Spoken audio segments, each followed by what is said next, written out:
If you're like me and have found this pandemic and its many, many lockdowns to be the perfect time to dive headfirst into film photography, or maybe you've been shooting film since before it was cool, back when freedom was legal, you've probably explored the multitude of ways to convert your analog shots to digital. Having extensively tested the flatbed method to a frustrating and fruitless end, I was keen to switch to the camera plus macro lens method that's been recommended to me by so many photographers, both on and off of the podcast. After scouring the market, I discovered a fantastic, multi-format, high-quality, cost-effective solution for securing my film and diffusing the light underneath it, allowing me to photograph it effectively. Its frame, range of interchangeable gates, and light diffuser make it possible to digitally photograph your film quickly and, most importantly to me, to a high standard. It allows you to scan 35mm, 120 and even 4x5. Visit pixel-later.com, that's pixl-latr.com to find out more and get your own. Also check them out on Instagram, tell them that I sent you, and a massive thanks to Pixelator for supporting the podcast.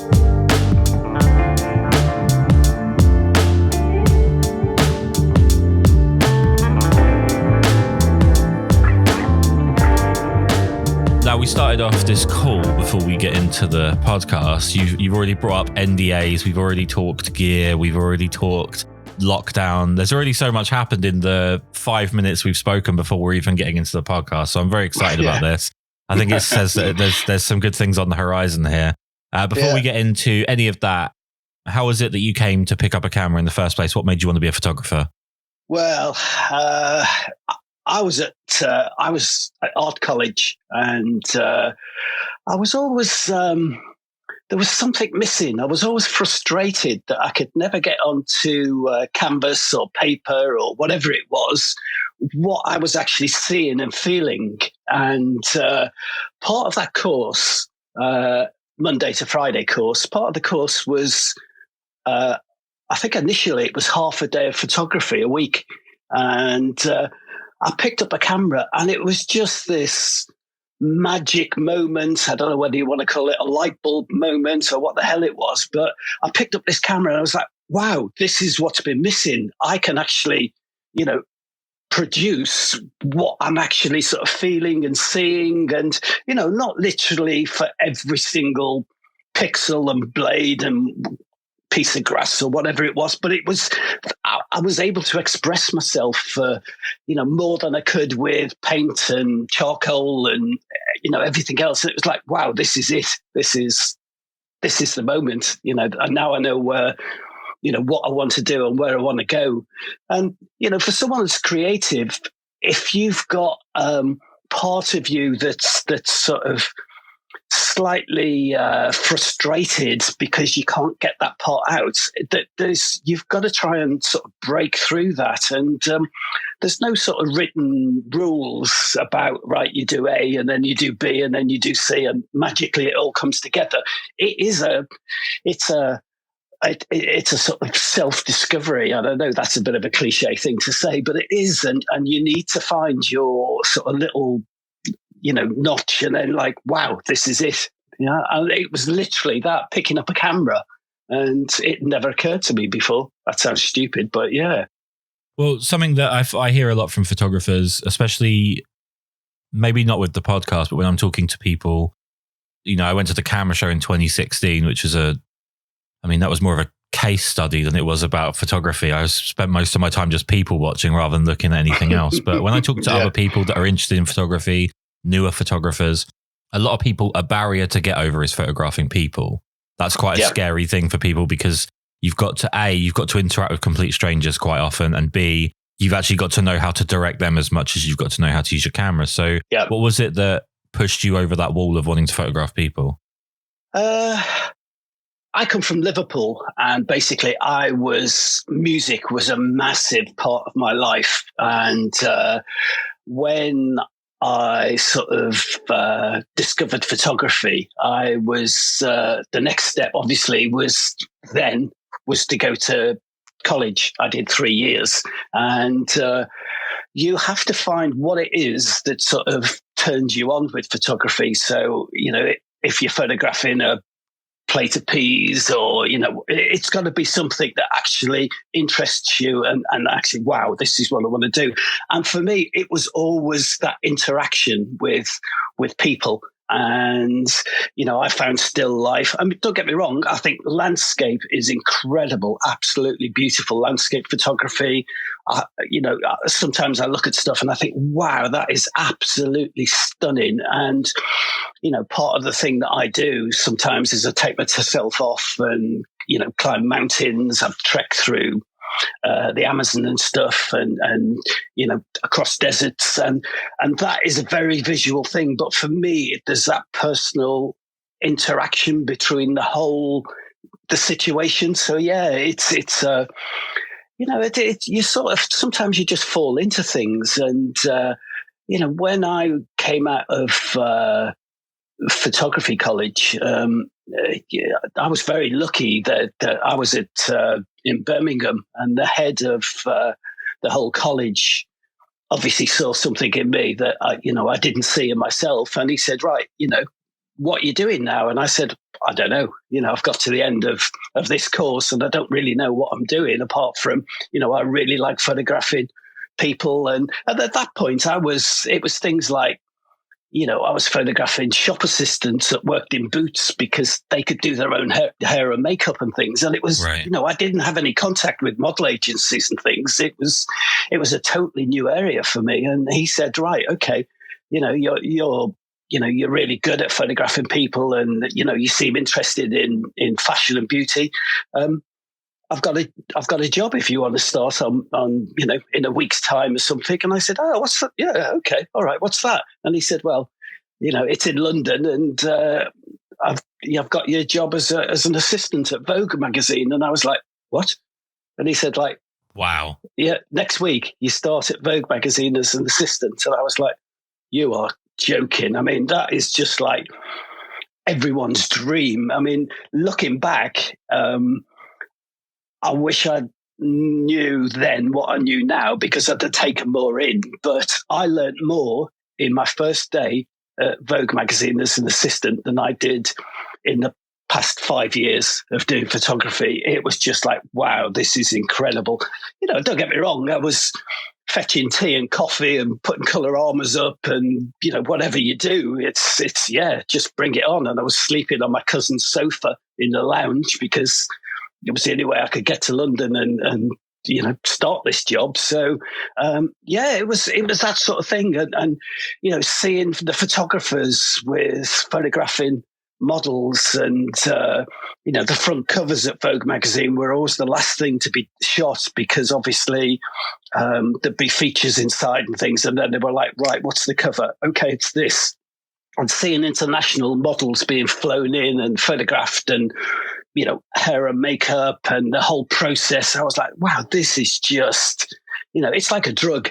Once you get into it, it's like, wow, this is the best thing ever. And that was really what sort of started that flame going. It's never gone out. I feel probably more passionate now about it than I've ever done. It's just incredible.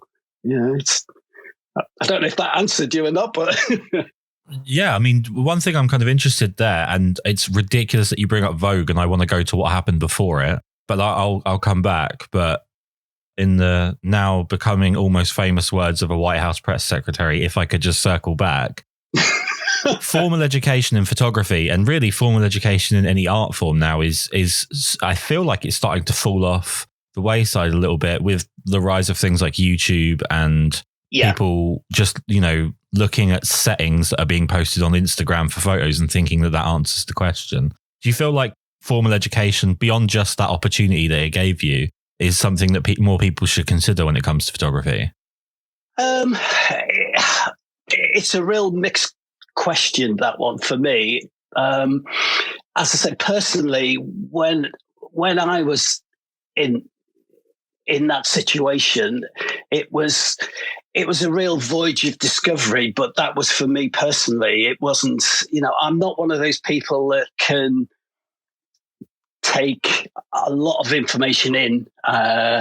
Sometimes, I'd sit in a class of 2 hours and come out at the end of it, and I was almost like a goldfish. I don't know what's just happened. I don't remember anything. As if I pick something up and I do it, I will always remember that. So it is a very individual I would certainly say that if someone wanted to go down that route, yes, definitely, 100%. But I've had, I get students in the studio, and some of the students, you can see the spark there. And some of the students, you think, actually, do you know what? There's no one home. It's an awful thing to say, but they're just really lost and they don't really know what they want to do. And yeah, I've had a student sit in the corner and not even look at what the hell's going on. And you're thinking, why are you here? It's part of the 2 day, I've got to do an industrial release, they call it. So basically the college insists that they go out somewhere, and normally the college arranges it to experience what it's like in the real world. And I think in those situations, you do learn more about yourself, and you learn more about actually, what it is that you're going to have to do. And sometimes you're cut off from that when you're at college, or, there's no reality. Because the sad thing is, and I mean this in a really lovely way, because I have actually been, I've actually lectured a few times at some of the colleges around. They've emailed me and said, would you come in for a day and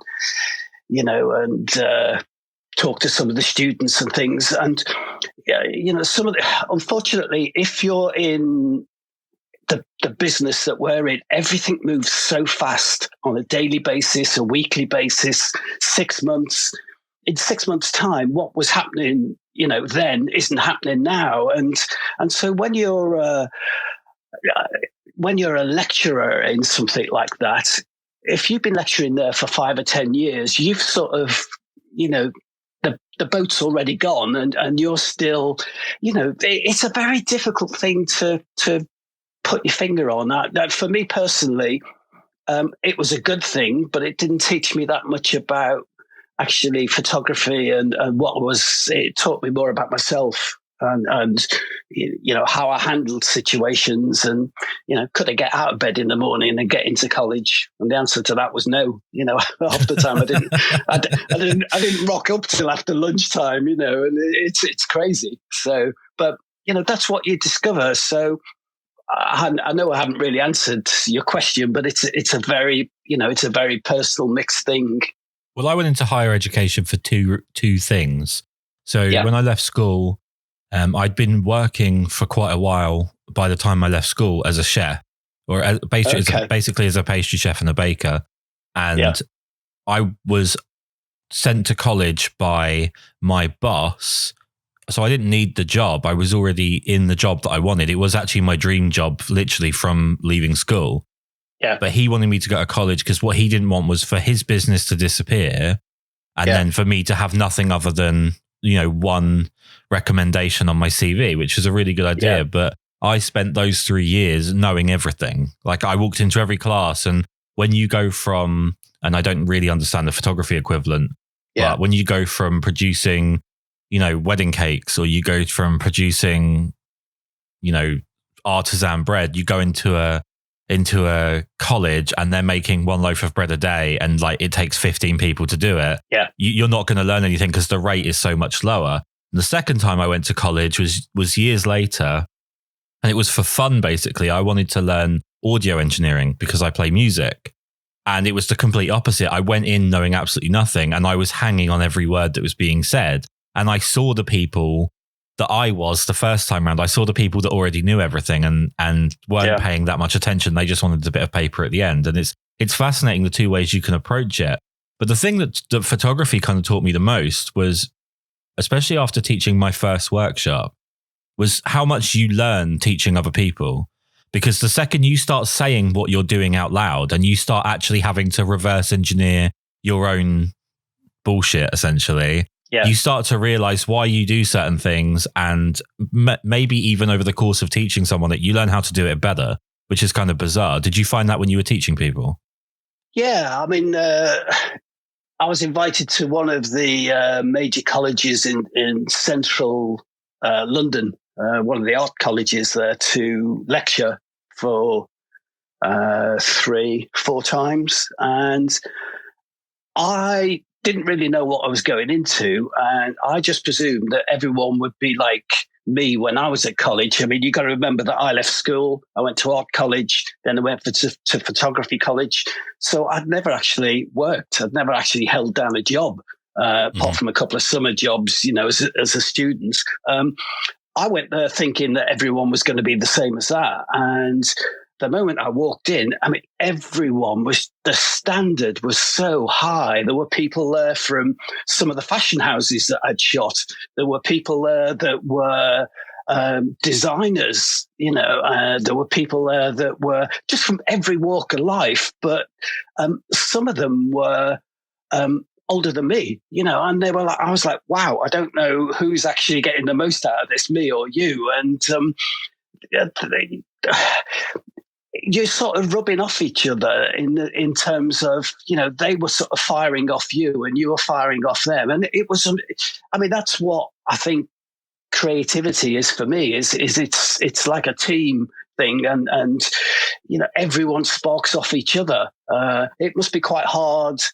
I don't know. It's just a different way of approaching it, I suppose. I was just going to compare it to sort of landscape photography, where you go out and you just, that's quite a solo activity. But what I do is a sort of team game, really. It can be, literally a one-to-one. So I can be photographing one person, but, I could quite easily have a crew of 15 to 20 people, including models and clients involved. So everyone has, there's a saying I've got, I don't really know how relative it is, but for me, it always makes sense, is the shoot is only as good as the weakest link on that shoot. So, right. Everyone that was the one thing that Vogue taught me. Everyone has to be an equal.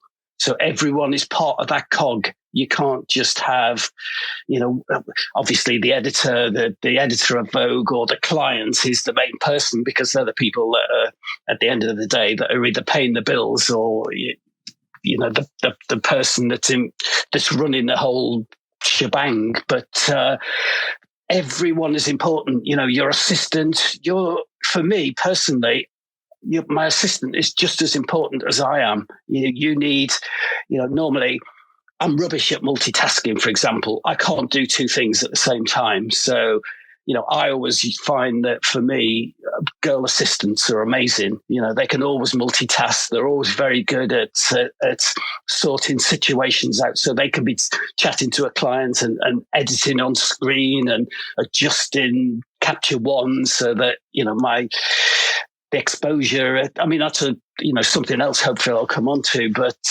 it's a very, the whole thing for me is a sort of, it's a team game, and the team make or break it, if that makes sense. So. Well, I've actually always said that the two things that are kind of good to keep in mind if you want to move through the gears on anything is, one, to be the least talented person in the group, because then you're always working with people that make you want to be better so that you match up.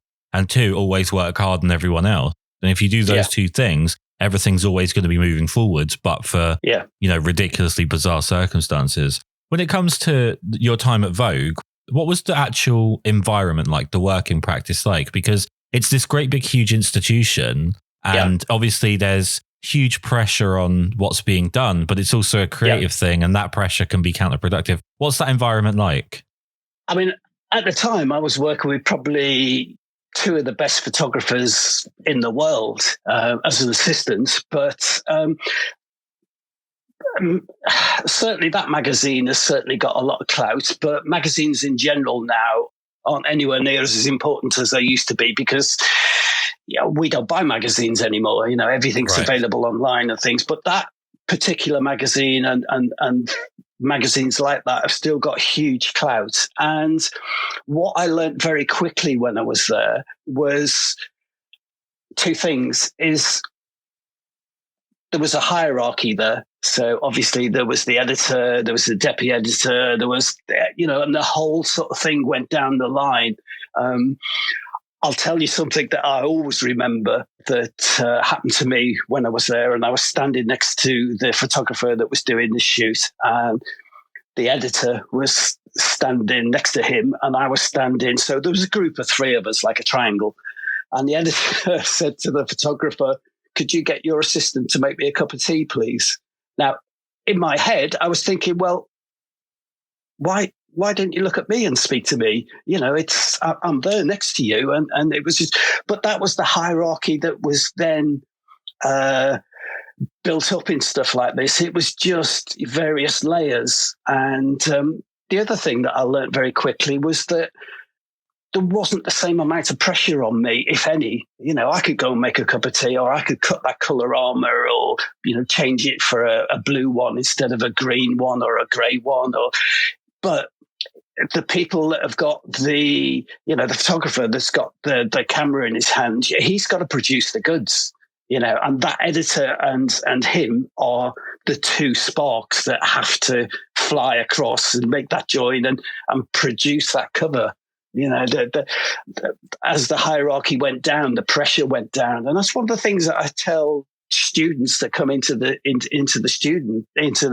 studio is, until you've actually physically got that camera in your hand and it's you that is actually producing what the client wants or what that campaign needs, you don't really understand what you need to sort of sample that. It's like, you're saying about, I could watch a cookery program on the TV and I can think, wow, that's amazing cake. But until you actually taste it, you don't know what the hell's going on. It's the same with that. So that situation for me in Vogue was I was just in awe, basically, because, as I say, I wish I knew now what I knew then, because I'd have taken more notice of lighting and, various other things and the way things were produced. But it's the pressure's on those people, the pressure. It's a monthly magazine, and every month that cover has to come out and that magazine has to come out. And, sometimes the weekly ones, the weekly ones are almost completely gone now, but the weekly magazines, you can imagine the pressure to keep producing stuff like that. It's huge. And certainly when you've got something as iconic as Vogue, it's just this massive flagship that everyone, it was always my dream. I never actually got to do it, but it was almost my dream to shoot for them. I was thinking, wow, I'd love, and, there's every other photographer that's out there, if not every photographer, that would be their dream as well if they were, doing that. It's just got this power. When it comes to working with a team, like you're talking about, it's one thing to just hire the best people or to just surround yourself with the best people, which is obviously the best case scenario. But you also, or do you also have to understand like the roles of each person in that team? Because like you said, one of you's directing the ship, and whilst you might not be a makeup artist or, you know, work in hair and makeup or whatever, or might not be a model yourself, you still have to understand exactly what it is that you're looking from them and to know the way to communicate that with them. Yeah. I mean, for me personally, I always try and work with a team that I trust and that I've worked with before, and I know there's going to be guaranteed. It's not always possible, but, you know, my assistants, I've got 2 girl assistants. It's almost like a marriage. You know what they're thinking. They know what you're thinking. You don't have to look over their shoulder to see that, you know, that shoot has just been backed up onto 3 hard drives, you know, at the same time, because, you know, digitally, if it goes, it goes, you know. So I don't just shoot onto the computer. I shoot on, you know, we make sure that it goes onto 3 hard drives. Makeup artists, you've got to know how quickly they work, you know, if the client wants to. And things have changed. You know, the days have gone of just doing 2 shots in a day. Now it's 2 shots in 2 minutes, you know, so it is really important that they work fast, but they work to a high standard, that someone isn't going to throw their toys at the pram if the client says to them, actually, do you know what? Can we just change that hair, or can we change the color of that lipstick? Because I don't think it's quite working. You know, that's, you know, you've got to have people that go, yes, you know, and not in terms of sort of backside licking and things, but in terms of understanding what it is that the client wants and, you know, what's needed in the campaign. You know, some clients are easier to work with than others. And believe it or not, some clients actually don't. We're a very visual breed, and some clients don't actually know what they want until they actually see it on the screen. So, and then they know that that's not what they want. Yeah, so, there you go. That might be hair and makeup. It might be the amount of wind that's going into the hair. It might be that actually the styling isn't quite what they want. Can we just change that around and things? And a lot of the time, I can't have shot with every single model in the world. It's an impossibility. But the unknown entity sometimes is that you might not have worked with that model before. So the whole team, you have to encourage. I always have music going in the studio. I always like to have it a laugh and a joke. I always like to keep it light-hearted. I mean, what we're doing is 100% serious. At the end of the day, if I'm not producing the goods, then we're in trouble. But I like to enjoy the day because the day goes faster. But also, it's not that I want the day over with, but it's just that if a client has a good time and they get the product at the end of it, they get what they want, they're more likely to come back to you the next time and the next time. I always say you're only as good as your last job. And again, it's the easiest thing in the world to lose a client. It's the hardest thing in the world to gain a new one because there's so many people out there pitching. Things have changed over the years. 10 years ago, there were huge budgets in our industry, massive. It was run by creatives. Now all the budgets have shrunk and most big businesses are now run by the accountants. So it's flipped, that I've done, at one point I was doing probably 23, 25 trips a year. I was constantly away shooting abroad, and sometimes we get back after 2 weeks shooting and they just shelve it. They go, actually, do you know what? We're not going to, not that the photography was bad or what we produced was bad, or they just actually, we're not going to go down that design route now. We're going to change it. That would never happen in a million years now. If every single shot has to work, there's no room for actually, do you know what? We did half a day and that didn't work. It just doesn't happen. Yeah. I mean, it's something with even with weddings that I quite often deal with people, like you say, where they don't know what they want, but they definitely know what they don't want. So once they've told you what they don't want, you've just got to go through all the other infinite combinations to get to what they do want, with next to no description. And I mean, one thing I do feel about what you were just saying there about the accountants running sort of the creative industries is that you can almost see how recession or financial hard times actually leads to better art, because it just pulls out that layer of bullshit and people can actually focus on being creative and standing out, as opposed to just focusing on deadlines and focusing on pleasing people that don't ever go outside of their office other than to go on holiday. So let's just go back to working with this team. Yeah. You said about, they have to work fast, they have to work to a high standard and so on. That's the nature of the game. But what happens in a situation for you if someone's not pulling their weight in that situation? How do you deal with a bad shoot or bad chemistry?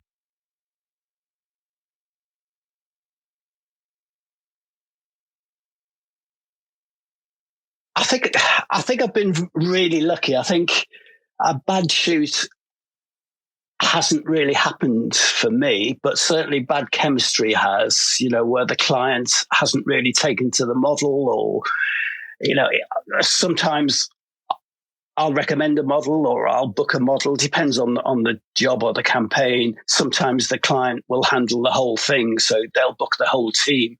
If the client books the whole team, then sometimes I'm working with people apart from my assistants that actually I don't know. It's they book it, but sometimes the clients go, right, okay, can you recommend the stylist? Can you recommend the hair and makeup artist? Your assistants, I know, et cetera, et cetera. So you try and reduce the risk of something not working. Yeah. Clash of personalities. Well, I think everyone has become a lot more professional now.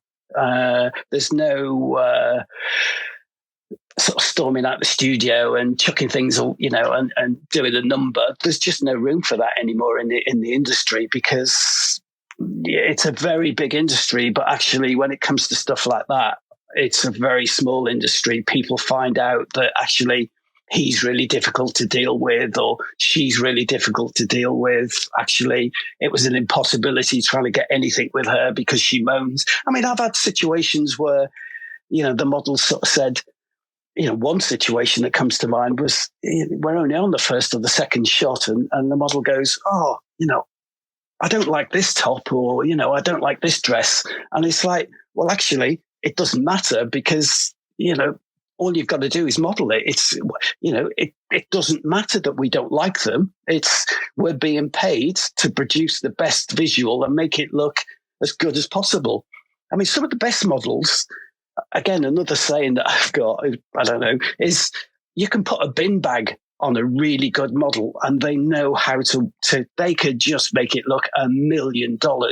And, they know what to do with it and how to sort of stand. And you can put an amazing, £1,000 to £5,000 dress on another model, and they make it look like a bin bag. It's right. You've really, some people know, well, they do. Some people know how to sort of, it's just this sort of little magic thing that I don't know whether it's experience or you can always tell a really good model. They look, when they're trying the next outfit on, they'll be looking in the mirror and they'll be adjusting it and they'll be pinning it in, sort of pulling it in at the waist, at the back, or what it is. Or, if it's a lingerie shoot, they'll be adjusting the straps and various other things. And once you see that, you think, actually, yeah, I know, that I'm comfortable with how they're going to handle this. The visual side, in terms of me producing stuff, it's, I shoot very, very quickly. I mean, sometimes I shoot live to the computer when I'm in the studio, and sometimes on location as well. But if you've got a client that's really good there, sometimes within 5 or 6 frames, which for me can be like 2 seconds, they go, right, yeah, we've got that, next shot. And you're like, what? It's like someone's just stopped you running, like you just hit a brick wall. And sometimes other clients will go, well, actually, just shoot till you think you've got it, And I can do, most of my shots will take 3-5 minutes at max. And in that, I'll probably have 200, 300, 400 frames. One of my clients says, I don't mind how many bad frames you take, as long as you get me the 2 or 3 good ones. So, right. And sometimes that could be an accident.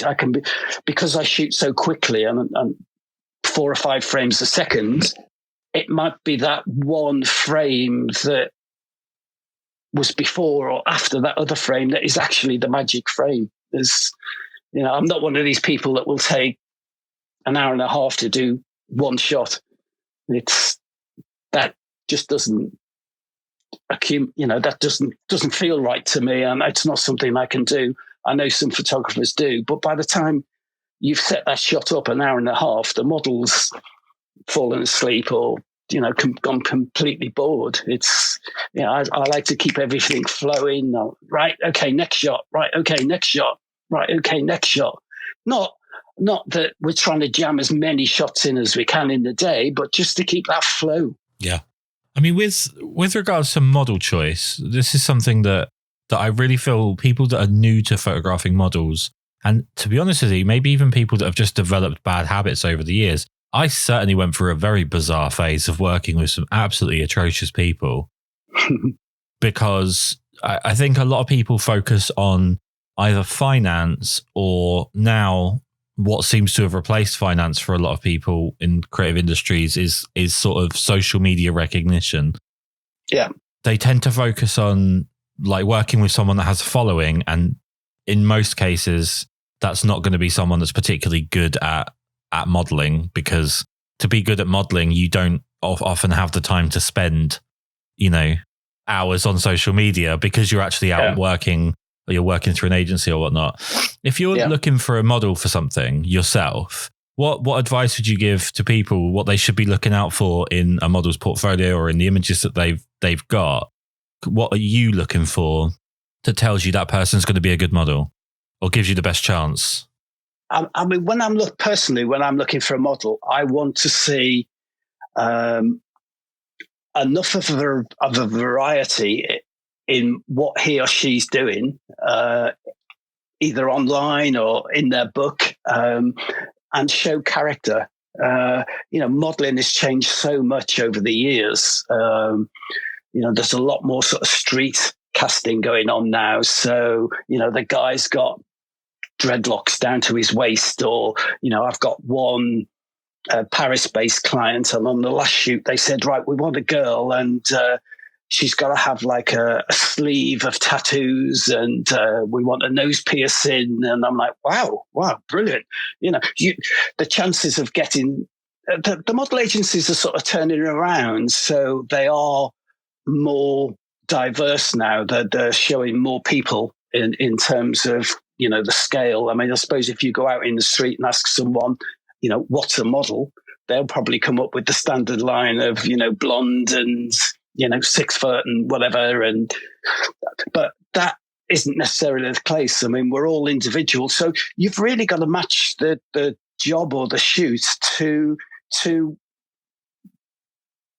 the sort of what you're looking for. If you're, I mean, I don't shoot as much as I used to in lingerie, but when I was doing tons and tons and tons of lingerie, you're looking for someone that's obviously going to fit the lingerie, that's going to make the lingerie look good, that has got a good body, but isn't too, people need to sort of relate to it. So you don't want to frighten someone off. The client doesn't want to frighten someone off in thinking, actually, she's a model, but I'm never going to look like that if I put it on. Now, that could be a bra, or it could be a dress, or it could be anything. But, I mean, that's, you've got to fit the model to the job. And when I'm looking for that, it is basically a question of going through. Sometimes, if the client's a little bit unsure, we'll have a casting and we'll narrow I get light boxes in from 12, maybe 14 of the London model agencies. And a light box is literally a digital file that they email through, and it's got, I don't know, maybe 20 models on, and you click on each model and it takes you through to their page, and you can tick it. No. So you narrow it down to maybe, I don't know, from 120 models to like 30. The clients will then take a little bit of time to have a look through those models. And then if they're unsure, they go, well, actually, can we have a casting at the studio? And we'll bring a couple of garments along, or some lingerie or something. And we'll get those 6 models to come in at various times, and we'll get them to try it on. I mean, that's a luxury now, because people haven't got that amount of time, or the majority of clients haven't got that amount of time. We're all now guilty of wanting everything now, if not yesterday. What do you mean I've got to wait 2 days for it? No, I want it now. I want it this afternoon, or first thing tomorrow morning. When I shoot, probably without exception now, the clients go away with the images on a hard drive. Literally at the end of the day, they're processed. I mean, I shoot RAW, so they're processed as well to JPEGs, so that they can then just quickly edit. And sometimes I have to retouch later on, or sometimes there's no retouching. So yeah, I mean, looking for a model. If I could there was a campaign that I did about a year ago, and the client was like, right, we've got this really, really, really lovely couture range, and we want to shoot it on a grey colorama in the studio. And I was like, yeah, brilliant, okay. And they sent me over a PDF of what we were shooting. I was like, wow, they're really lovely, yeah, really beautiful. And I was like, who's the model? And they were like, right, still choosing the model. And after like about a day, I thought, well, it's a bit, normally they've got some idea of who they're choosing. And then they said, right, okay, we found her. And I can't remember her name. She's quite famous, actually. But basically, she's got really long grey hair down to her waist. And she's about early 70s. And obviously, we're shooting for the slightly older woman, not she came into the studio and she was amazing. I mean, she was absolutely fantastic. To go back to Vogue again, she was modeling when she was in 18, 19, 20 for Vogue. And she'd obviously stopped modeling, had a family, she was then decided later on in life, actually, do you know what? I'm going to start modeling again. And she still had those sort of poses from Vogue, the very sort of, it's almost sort of 60s type shots and poses. But she said now that she's busier now than she was when she was in her 20s. So model-wise, it really depends on what the client's looking for. It's if a client says to me, right, we need someone that's, again, I had another couture range and the client was saying, we want someone that's a bit like an ice maiden, it's blonde, and I was like, wow, I know the exact model, and I'd worked with her a couple of times before. So in that situation, you can recommend someone and feel 100% confident that that, once, if the client likes her, that you're going to get the guaranteed results. So, well, if I could jump in there for a second and circle back there on the older model, I don't particularly know how to phrase it because I feel like everything you say now is going to piss someone off. But exactly. the older model, I feel like, and this is entirely an opinion of mine, so feel free to completely stomp over this. We are headed towards a problem when it comes to the future generations of older models, because at the moment there is a very big trend of, I don't know, I've really got to be careful how I put this, but basically there's a very big trend at the moment of plastic surgery, or minor or major, that is irreversible in some sense. The effects of it, even after you've had it removed, will still be noticeable. And a lot of it is to do with the face, a lot of lip fillers, a lot of eyebrow stuff, a lot of stuff around the eyelids. Yeah. And I don't think in future we're going to have an abundance of models to choose from for older stuff, because so many people at 18 years old are trying to make themselves look like what they think 18-year-old looks like, when they don't need to make that adjustment because they look like an 18-year-old. And really, when you are 50 as a model, people want a model that looks 50. They don't want a model that looks like they're trying to look 18. And I do think we're running into an issue here with, there's going to be a shortage at some point because people are so focused on looking one age or looking like one type of person that everyone's starting to look the same, and it's not going to be useful past the age of about 25. The trouble with that sort of 18-year-old is they're probably being driven by social media in terms of their looks. And obviously there's a certain sort of look that goes right the way across social media now for that sort of holds that. I think a lot of, I can only speak for myself, but I think a lot of the older models, like, for example, I can do a campaign, and it's not unusual now that I'll do a campaign and we'll split the campaign. So it'll be 20-year-olds to, say, 35-year-olds, and then the campaign will then be 40-year-olds to whatever. So there's two sides to the campaign. So there's the younger side and there's the older side. Now, I think the industry has got a lot more realistic in that originally, there was just one size fitted all. Now, manufacturers have to make, that size plus up to, I don't know, size 24, size 28. There's incredible. There's some fantastic models out there that are not your standard size that are just absolutely, reeling it in at the moment because it's so popular. But I certainly think for the older models, I've only come across it once where the client sort of said to me, I can't, we're not going to be able to use her because she's had her lips done, with those. When I was shooting a lot of lingerie, there was a big movement away from boob jobs. Clients wouldn't use any models that had boob jobs because they just had so much kickback from the customers going, she's had a boob job. They're not real boobs. You know, the bra is never going to look like that on me. And so a lot of, if not every single one of my clients stopped using anyone that had had any sort of surgery at all.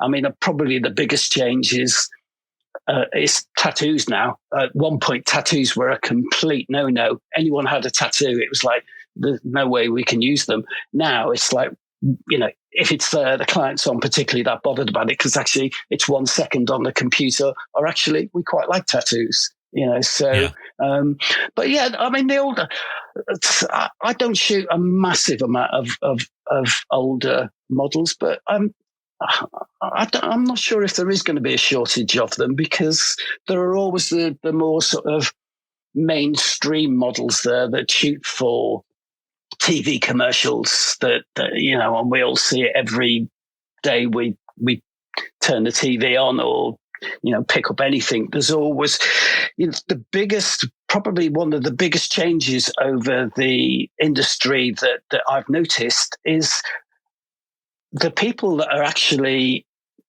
because we're all living longer, because the people that have actually got the money are an older generation now, there's more emphasis onto the older side of the market. You know, the younger generation are never going to be able to, probably at this rate, afford their own, buy a house, you know, buy whatever. You know, there's a sort of feel-good factor as well. A lot of the makeup artists say that you know, you can go out and buy yourself, a new lipstick and you feel $1 million, as going out and buying yourself a new dress is can be a bit more expensive. So, you know, the people that are prepared to spend decent amounts of money are, you know, can be an older generation. So, you know, the older, there's a glasses range that I shoot for, sunglasses and ordinary glasses, and they're quite a high key brand, and they always aim at, obviously, sunglasses.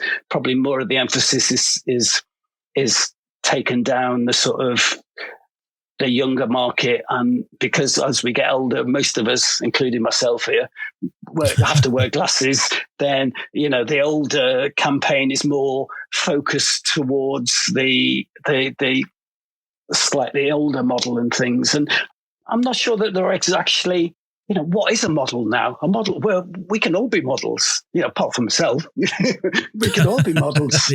Me too. I mean, I like being on this end of the camera. I don't like being at the other end of the camera. There's been a couple of occasions when TV crews have come in and things. BBC One came in once, and ITV, Channel 4, and it's really weird. You know, it's like, I'm not, you know, I do it, but I'm not comfortable with it. It's, you know, I like being this side, and I love what I do. I absolutely love what I do, and you know, I think you've got to do that. But yeah, modelling, I think the secret to that is that, you know, they've got to love what they want to do as well. You know, and there's good days and bad days. You know, the weather's awful at the moment. You know, chances are that unless you're, you know, none of us can travel now, but you know, when we could travel, you know, the chances are that if you were really lucky, you'd be somewhere abroad shooting swimwear. If you were really unlucky, you'd be somewhere in England pretending it was somewhere abroad. You know, freezing. I mean, I've shot on Camber Sands in January for a client, swimwear, and you know, the models have got goose pimples on their goose pimples that are blue, but you know, you're professional. Right, this is what we've got to do. It's 5 shots. We can't physically, the client can't afford to go abroad to shoot 5 shots. So we've got to do it, you know, probably now. I mean, I do very little e-com, but now it would probably just be shot on white. So. Well, I actually think it's quite interesting. Last night I had a former Playboy model on the podcast who lives in California. I've spoken to photographers that are in San Diego, photographers that are down in Hollywood. Yeah. And there is something so funny to the idea that it's hard to be a photographer in California. because all I would say to them is just come to England for 3 months. Yeah. And shoot outdoors for that 3 months. You're only allowed to shoot outdoors. See how many images you go home with compared to what you could get if you were in California.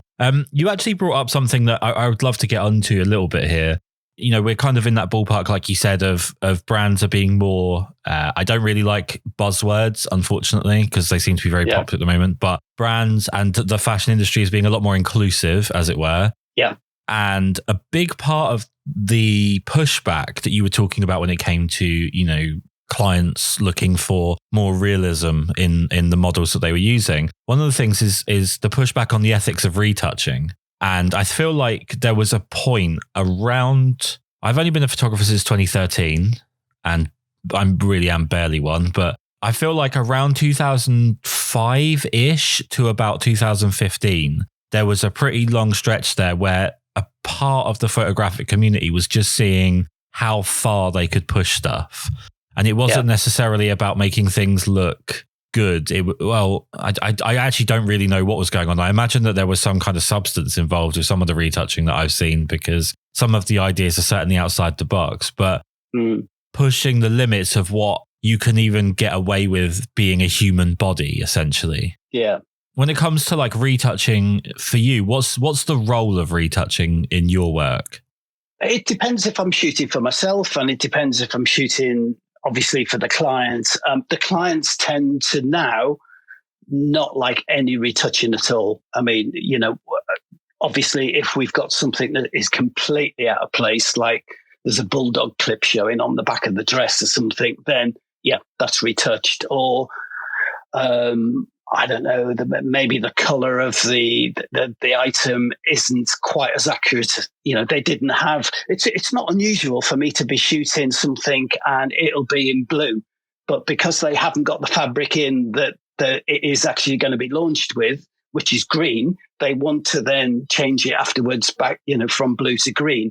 But in terms of, you know, stretching legs and nipping in waists and stuff like that, most of the clients, if not all the clients, certainly that I shoot with, don't do it. In fact, some of my clients have actually done a sort of thing, a campaign of no retouching. So they'll use that as a selling point. For me personally, when I'm doing tests, yeah, sometimes I'll nip the waist in a little bit, or maybe I'll just, you know, stretch the legs a fraction or something like that. But, you know, that's for me. I think clients now are very aware of social media, and if they do something that isn't correct in terms of, you know, we've stretched her legs so that she looks Amazonian and someone cottons onto it, they know that the kickback that they can get could absolutely, you know, wreck that campaign. So they tend to keep it as realistic as possible. You know, if we're doing a beauty campaign, it's quite trendy now, not trendy, but it's quite acceptable now to have lines. You know, it's quite acceptable to show that I mean, one of my pet hates is, I don't use it, but, you know, Facetune. And when someone overuses it and it makes it look like they've had 5 days of plastic surgery, there's just no expression there. So, yeah, you know, that's where the pressure in terms of a photographer, if it is pressure, you know, your lighting has got to be sympathetic to that. Yeah, I mean, it's kind of, in that sense, it's restrictive in the sense of like, you're having... You haven't got that crutch anymore. Like I was saying, there's that period where people were really leaning on retouching, and I promise anyone that's got a photography account on Instagram, as in they are following a lot of photography accounts, therefore the algorithm's chasing them with other accounts. They're going to come across some stuff that has been retouched in ways that are just inhuman. It should come under some kind of Geneva Convention of not doing that to a human being in a photo. Yeah. Yeah. You've mentioned a few times here about working for brands, and I'm always fascinated by giving up creative control, because I think for a lot of people who want to be a creative, it's very hard for them to produce something that they don't have the final stamp on, and that might hold them back generally. What is, you know, how has that come about, you working for these bigger brands? What is your What's made you successful with that? Because obviously, like you said, it's a very competitive industry. So what's made you successful and made brands want to come to you? And how are you with giving up that creative control? Basically, they're paying you to produce something. Now, the way that brands come to me, it can be through an advertising agency or it can become direct. I do 2 mail outs a month to around about 10,000 people. So I'm mailing out to 20,000 people a month. Now that can be, anyone from creatives within brands, art directors, advertising agencies, I'm firing my work out there all the time. So yeah, as I used to have an agent, but she was brilliant. Sue, her name was, and she said to me, Ian, you don't need me. You do enough by yourself. You're so driven that you don't really need what I do, because obviously, an agent will take you on, but they want a certain certain cut from your turnover. And at the time, I was a little bit disappointed because I felt I'd been rejected. But actually, I always have been very driven, and I always. I get someone in and they say, what's the secret to your success? And I go, there isn't any secret. It's just bloody hard work. You have got to, I always say it's like standing on a down escalator. The moment you stand still, you go backwards. You have got to keep running, and then you've got to run faster, to start. So you've got to put those images out there in front of as many people as possible. And, recommendation is a great thing.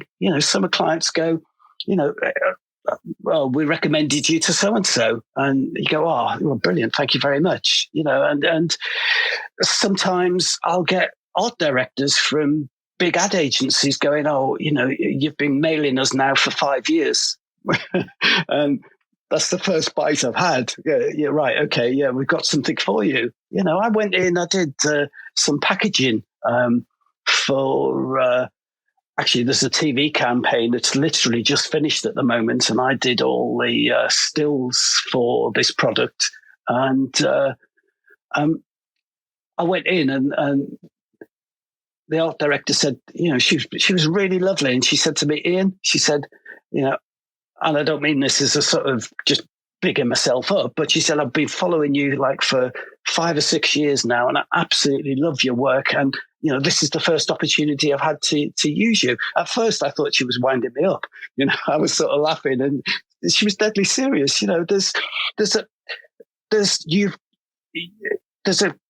With me and with them as well. You've got to put the right person in, the right situation. So for them, this was the right job for me, and I got that. Some clients know me because I'm always very easygoing. There's nothing. There are problems on shoots and things, but you've got to keep it moving, and you've got to keep that flow going. And the first shot of the day is always the most, not difficult, but always the slowest, because everyone has to get into that groove. And then when you're in that groove, it's like whang, okay, bang, bang, bang, bang, bang, you go. And, you're producing the work. And now sometimes, the client will look at the screen and, yep, I'm happy. Yeah, I'm happy. So it's literally, you've got to promote yourself. You've got, one of the things I say is the easy part of our job is pressing the button. That's the easy bit of what we do. You've got to be your own accountant. You've got to be your own manager. You don't have to be, obviously you can pay people for this, but you've got to promote yourself. You can be the best photographer out there. You can be the best anything out there. But if no one knows you exist, you ain't, you've got to push it. You've got to push it. I mean, my social media, my Instagram is I just use that as a little sort of test board, and I'll put images on there on a daily basis, and I'm not really that bothered about likes and stuff. It doesn't really bother me. I'm not in a huge league with social media, but if that one does well, I think, okay, yeah, that was yeah, that got a good reaction. Okay, I'll probably use that in my next mail campaign. And I'll mail out. So I've got various sections. So I've got a lingerie section that, the lingerie images go out to all of these lingerie manufacturers and clients. I've got an ad agency section. So all my advertising campaigns go out to the advertisers. I've got a fashion section and I've got a beauty section. So I tailor the shots. I mean, there's no point in putting a beauty shot and sending it out to a lingerie manufacturer. It just doesn't make sense. So you've got to, it's like dangling a carrot. You've got to dangle that carrot in front of them. And some people, even if they delete it within like 2 seconds, they go, they've come in and their inbox has got 200 emails on and, my image pops up and they're like, oh yeah, delete.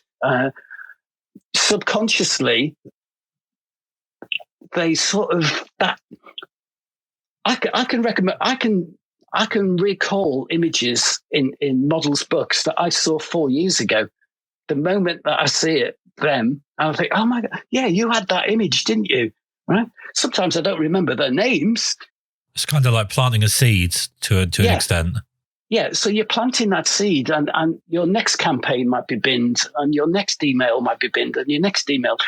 But at some point or other, that is just going, oh yeah. Or you might, the number of jobs that I've had that my mailer has landed 10 minutes after they've been told, right, we've got to do this shoot and we need it like tomorrow. Right, yeah.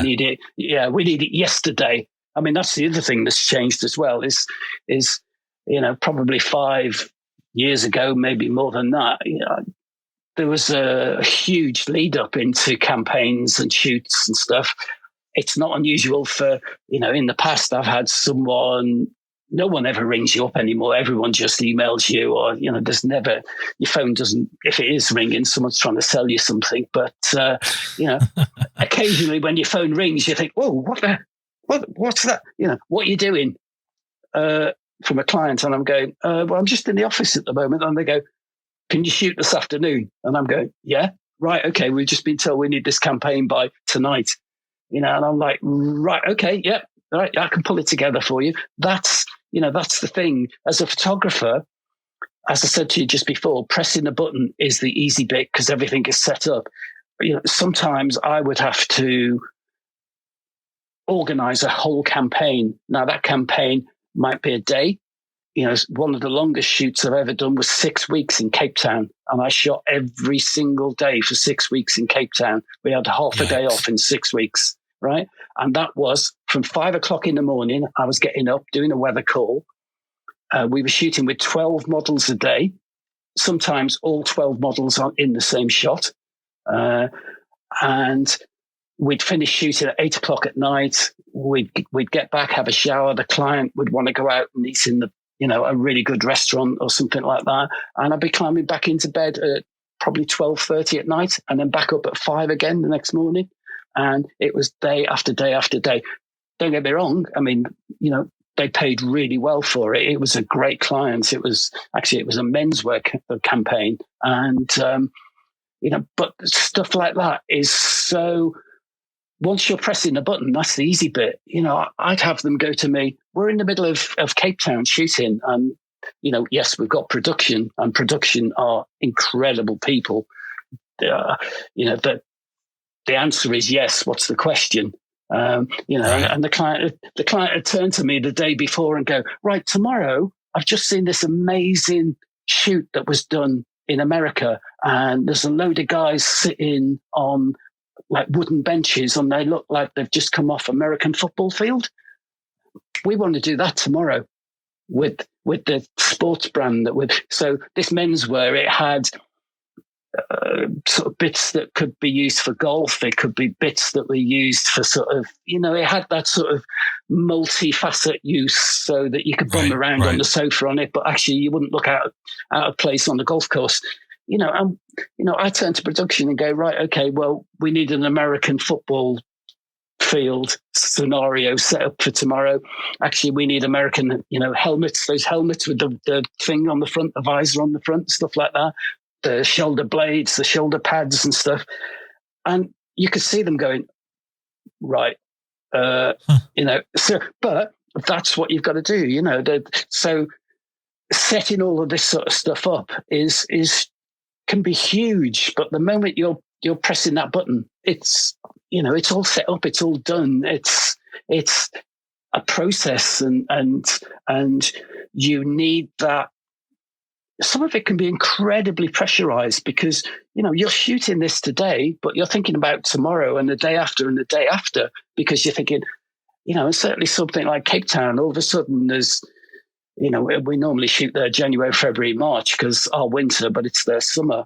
And there can be huge winds in Cape Town because obviously you're on the Cape. You've got to be prepared to, up camp and go to the opposite side of the Cape, and you can be on the way to this and you're thinking, this isn't going to happen on, right, okay, we need to shift it now. So there's all those sort of hidden things that no one ever sees in a photograph. The photograph is the end product, and they go, oh, we wouldn't have shot with that palm tree in the background, or actually, why did they shoot down that road?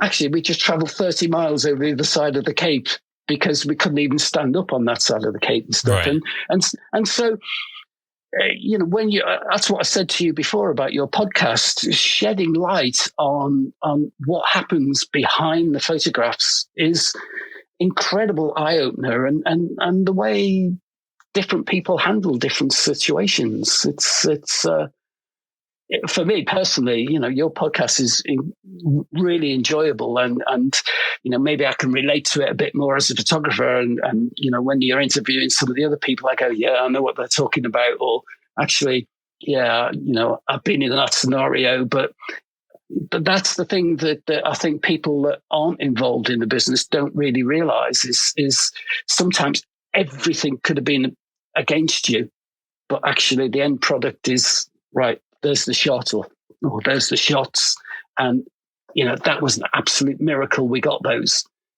I've shot in tail end of tornadoes. Because the client's like, we can't. We're in the Caribbean. We can't shelve 3 days. We've shot inside for 2.5 days. We're supposed to be shooting outside. We cannot. Right. We've got to shoot outside.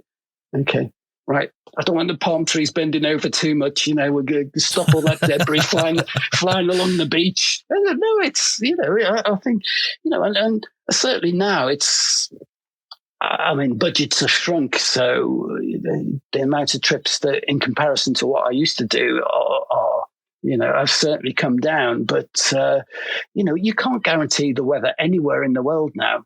Certainly, what the UK is, but clients used to say, where can we shoot where we can have guaranteed weather? And, if we're in the middle of winter, I would always say, like Cape Town or Mexico or whatever. And there's no guarantees anymore like that. And again, over the last probably 3 or 4 years, our industry has changed as well, and so is what the consumers want. So, e-com is probably, and I heard you talking about it. I was playing the podcast yesterday, but certainly talking to another photographer about it. But, for me, e-com is a lot soul destroying, because it's right. Front, side, back, close up, front, side, back, close up. And so I tend not to do it, but there are a lot of people out there that is their main income, because that's where the main, that's where the main demand is. You've got models that they'd rather work than not work. So if you've got 3 days this week of e-com, you do 3 days of e-com. There's certainly the days have gone of people going, actually, sorry, I don't do that. I think you either accept what's happening or you set your own little boundaries and you go, right, I can't do that. One of my friends was headhunted and by a big, huge worldwide company, and they do their own e-com. And I've seen stylists and photographers sitting outside on the pavement outside just broken people. And, you know, and when I went in the studio, there was just line after line after line of T-shirts and jeans and you're a robot. And I can't be that. It doesn't, and I know maybe some people can do it. And I know some people can, right, this is what I've got to do. This is what I do. But for me, I can't do it. It's just, I have done, don't get me wrong, I have done some, because, you know, if I've shot 3 days of a campaign for a client and they go, oh, we got a day of ecom at the end, can you shoot it? Of course I do it, because it's part of that job. But it's the part that I don't enjoy. It's almost like pulling teeth, you know, and there's no excitement, and I tell you what, the main word for me is there's no creativity in it. No. I mean, to go back earlier, you kind of talked a little bit about the competition involved, and something that I've noticed as a bit of a trend with social media, and thanks to being, you know, locked in for what feels like about 100 years now, social media tends to be one of the only outlets we have to talk to people or to see what other people are up to. Yeah, which is usually that they're just looking at social media. I've noticed a bit of a campaign of, I'm going to call bullshit on it, but it's basically a campaign that says that there's a masculinity to competition in an industry, and that we don't actually need that competition for the industry to move forwards. We could actually all help each other out, and things would move forward through cooperation and through kind of enabling other people. And I'm trying my best not to be a Londoner here, but bigging up other people that are in industry rather than seeing everyone as a threat. And honestly, it sounds wonderful. It sounds like it should come from a Disney film, but it might be one of the stupidest things that I've ever heard, because whilst I'm not saying people need to actually, you know, attack other people that are in the same industry as them, having that competition is the thing that makes you want to be better. It's the thing that drives you. And if you look at sports, if everyone was half-arsing it, it would be very easy to win something, and people wouldn't feel the need to push themselves to the absolute limit. The biggest progresses we've seen in technology, in science, in everything have always come from war, which is pretty much the absolute ultimate competition. It is a war, unfortunately. And whilst that can probably be designated as masculine to an extent, although based on the people that I've known throughout my life, I don't know many people that aren't arseholes, to be completely honest with you. People are always in some way or another in conflict with someone. That's the nature of being a human being. The idea that you don't need that competition to push forward, you don't need to be in that industry where there's a million other fish and you're all after the same bait. I just feel like the competition is really underappreciated, actually, for making you want to push yourself harder and for other people to want to improve what they're doing. And if we take that away and we take away that competitive edge, I actually think we're going to, like you said, the exact perfect scenario. And I can't even think of any way you could put it better. Is what will happen is the whole industry will be standing on a down escalator and wondering why it's not moving forwards, but refusing to take a step forward. Yeah, come on. Competition is the thing that drives us. If you're not competitive, you're not going to survive. You know, it's also, for me, if I see a shoot, an image, and I think, wow, that's amazing. You know, wow, I want to do something like that or better, or, you know, that's the whole point of, if I was the only photographer in the world, it would be boring. Right? If I was producing the only the images in the world, it would be boring. You know, everyone, all he ever does is shoot like that, you know. But because we're seeing, because I'm seeing, because you're seeing so many different things and so many different influences, that surely is what drives you forward. You know, right. it's you know, you might even go in, I love the Tate Modern, but you go in the Tate Modern and I'm just looking at something. It might be, I always remember that giant spider that was in there. It was huge. Yeah. It was like, I don't know, 30 meters high, and you could walk under its legs and things. I was like, wow, that is amazing. That you know, and so, someone else could go, what the hell's that? I just don't understand that. I went in there when they did that crack that ran the whole way on the floor, right the way through the turbine hall. And I don't know what artist it was, but it almost been like there was an earthquake and the turbine hall had sort of split, and it started off a couple of centimeters and ended up at the other end, massive. You could put your foot through it and stuff. And I was like, wow, images like that, I think, and situations like that influence what you do, and they should influence what you do. Whether you think, actually, do you know what? I just don't understand that, or actually, wow, that's incredible. That's what drives us on, or that's what should drive you on. Probably one of the questions I get the most, probably from students, is what, as I said, I probably touched on it before. What's the secret to your success? And I said, there isn't any secret. It's just you've got to keep, pushing and driving yourself, and for me, creating. If you're a creative person, that's the biggest thing, frustrating thing at the moment in lockdown is it's almost like you've been shackled. Your creativity is been compressed, and yeah, we can all still be creative in a small way, but I can't travel at the moment. My studio's in London. I'm out of London. I can take my iPhone out with me and do various little bits and pieces. I can revisit, which I've been doing, some of the shoots that I've done, and think, actually, do you know what? I'm going to do like a remix. And I'm talking, music wise. I'll do a remix on this one. I'll approach it again, but in a different way. And it is about keeping that creative juices flowing. And part of that is the competition.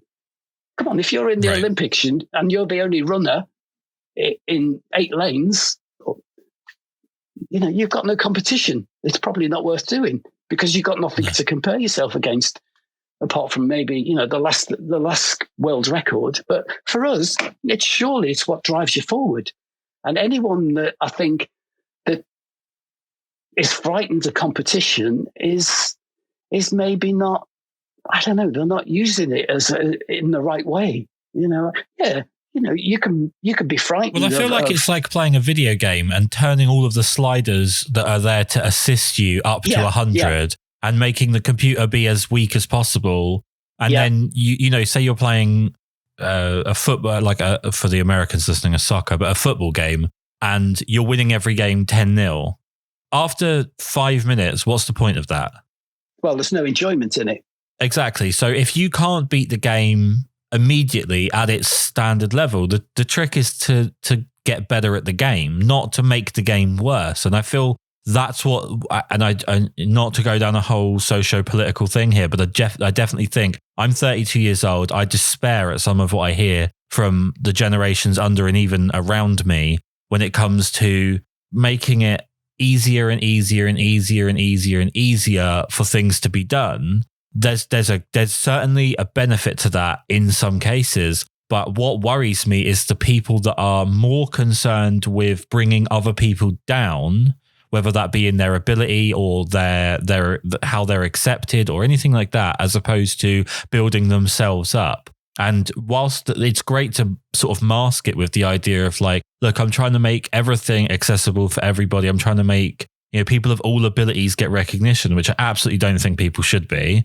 I feel like, when I see a photographer like yourself, where I'm fixed on your work. When you post something, I'm excited to see it. I'm a fan of your work. I don't want to pretend I have that same emotion for every person that just presses a button on their camera with no care or attention, because I'm going to encourage more and more of people just not really giving a shit and not producing stuff that is in any way uplifting to the soul, so to speak. And my worry right now is that we are just headed down this path of cameras are being dumbed down, cameras are being made idiot proof. I'm mostly because of my wife, I have to blame her. I now shoot Sony, and to be honest with you, half the time I don't feel like I'm needed. Like the camera just does it without me.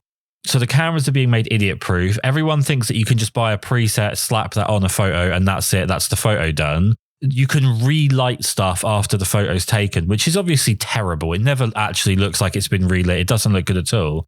My worry is that by removing the positives of competition, and you know what? I've lost competition more often than I've won. And it's not about me saying, oh, it's always benefited me, therefore everyone else should just put up with it because it's what I want. It's like, no, actually, I'm not a particularly exceptional photographer by any stretch of the imagination, but I like working hard to get better at what I do. And I like being inspired by other photographers. And I actually said a while back, and I got some pretty decent amount of stick for it.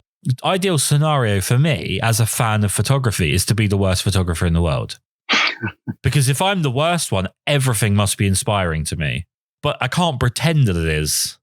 Yeah, coming to cameras and stuff, I mean, the thing is, I turn all the presets off on my camera. I don't use any of the presets. I override everything. The first thing I do is I turn them all off because I want to shoot the way that I want to shoot. I don't want the camera shooting the way it thinks I should shoot.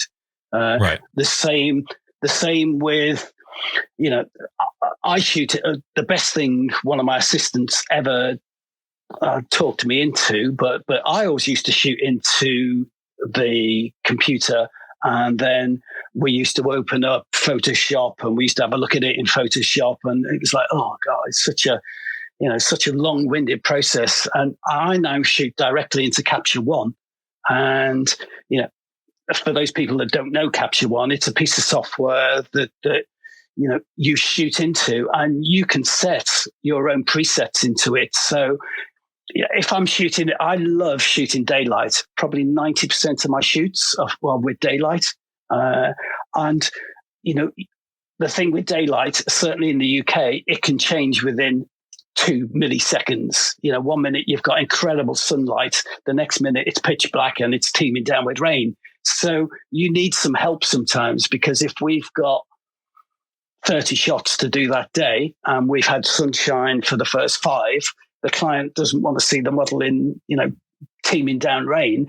So this piece of software, within obviously limits, you can adjust the shots as they're coming in so that you can make them warmer, you can make them cooler, you can give them a bit more contrast if the sun goes in, so that you can make it look like it was sunny, etc., etc. So you're controlling that, not the other way around. I'm not a massive fan, and don't get me wrong, I've got my iPhone.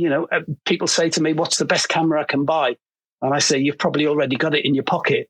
And they go, what do you mean? And I go, well, you've probably got your iPhone or your Samsung. And they go, yeah, but I want a camera. And I go, right, okay. So I might recommend something, and I'll see them 6 months later, and I go, how are you getting on? Oh, it's in the drawer at home. The one time I needed it, I'd left it at home. And I'm like, well, So, we all, certainly now the iPhone it got to an incredible standard. And I have done the odd shoot on the iPhone. I can't do it with clients, because if I'm shooting on the iPhone with the client, they'll look at me and go, what the hell are we paying you for? We could do that. And some clients do, actually. Some of the e-com is literally just shot on the iPhone on a white wall in the office. We don't want to pay a photographer £800, £1,200 a day, £2,000 a day, when we can do it for nothing. So there's got to be a reason, and you've got to get your own stamp on that. And if we all use Nikon or Canon or Fuji or Sony, and we all just leave it on auto, we're all, sometimes there's pressures where you actually, you need to be able to do that, because, there's just too many things happening. And but personally, I don't use any of the presets on it. And, I will always override everything. If I buy a new camera, probably the last time I bought one was 3 years ago, because they're so expensive now. Don't get me wrong, you can get one for £100, but, the thing with, I might want a client that might want to, shoot, they'll want 60 meg files, raw files. They might want to shoot followed by 4K, 8K video. you've got to be able to offer all of that. As you said ages and ages ago when we first started talking, you can't bullshit now. Don't don't say you can do this and you can't. Or if the client says to you, right, can we retouch that out afterwards? If, you say, yeah, we can retouch it out, or actually, no, that's going to be a bit more difficult because actually it's pinstriped and, pinstripes, it can, but it's going to take a lot more. So try and get your own mark on it and try and get what you're comfortable with. When I hold my camera, it's like I've got a glove on. I don't even notice it. Yeah, the best camera is the one that gets out your way. Yeah, it's not there. I mean, sometimes it's like, wow, I didn't realize. I mean, they tend to be heavier rather than lighter, although they are getting lighter. But I don't use a tripod, for example. Very rarely will I use a tripod because I like that freedom. I might have a lead going straight across to the computer or something so we can feed the shots in. But I feel it's like someone's got hold of your feet for me on a tripod. Yeah. I can't move. Yeah. And it's like, right. And I know there are certain times where you need that, where the client says, no, it has to be level. I want it parallel there and, it has to be. So, yep. Okay. But when I'm shooting fashion and beauty, I just move around. It might be that the shot actually, wow, that looks great from above. But actually, if you turn your head left and I drop down lower, and it's all like bang, bang, bang, instant, bang, bang, bang, bang, bang. Wow, that really works. Yeah, okay. All right, let's just stick with that for a second. Right, okay, good. You can't do that. So, well, I feel like that comes down quite often to one thing I do say quite often is people tend to try and outsmart themselves. Yeah. And you can't always predict your own subconscious. And when you're, like you say, when you're in that zone, you're shooting, whatever you're doing, but that's obviously for the sake of this podcast, let's stick with photography. You're in that zone, you're shooting and you're finding it. Like you're finding the angle, you're finding the distance, you're feeling it. Like it's not an intellectual decision. It's a feeling. It's an emotion almost. It's a subconscious decision. And I feel like a lot of photography, especially what I see on YouTube, or in some cases, what I have seen when I've spent quite a bit of time watching other photographers. Like if I get the opportunity to assist, I always want to. Yeah. There are photographers that try and outsmart their own subconscious, and it really backfires quite quickly because for me, the second I put my camera on a tripod, in most cases, the first thing my body wants to do is to take it off the tripod because the one place I've put it is the one place I refuse to take a picture. And I think it goes back to me being a dickhead at school and not ever listening to any of the rules. But I feel like there's almost like a representation in that having the camera on a tripod that it's being held down. And like you said, holding your feet. So my subconscious wants to take over and say, no, we need to find where it's going to end up. So making a decision based on intellect isn't going to lead to the emotional result that you want. If I could actually ask you a question really quickly, since we're in the gear ballpark, and I don't tend to talk about gear too much, I don't think there's any other industry or any other creative industry, that's a very important addition there, where people get into it solely for the technology. Like music, I think, is a good comparison to photography in a lot of ways. And I was in music for quite a few years. I don't really know many people that picked up a guitar because of the guitar. They quite often came to it through influence of listening to this band or this musician or whatever. That's how they found their way in. Photography is very strange in the sense that there are people involved that have entirely started doing it and continue to do it on the sole basis of the technology and not really the taste or the enjoyment of the craft or the art or influence, but just the piece of technology. And they persevere, which is almost mind-blowing to me because it's one thing to get into something for a really abstract reason, but it's another thing to continue to throw money into it and to continue to pursue it, but without ever the intention of doing anything other than being not so much a photographer, but a gear owner. Yeah, but doesn't that always show in what they produce? They're not producing, or there's a bit of a generalization here, but surely they're not producing anything that has got any sort of value or creativity, or, an apology to those people that are, but, it's right. Okay. I want the best of this, right? If I buy this lens, which is 5 times more expensive than this lens, I'm going to get 20 times a better shot. If I buy this camera, and it's 15 times more expensive than the previous camera, I'm going to be a better photographer. It doesn't make you a better photographer. If I can go back to my college days, this is one thing that's stuck in my mind. And again, it's quite a weird thing to say.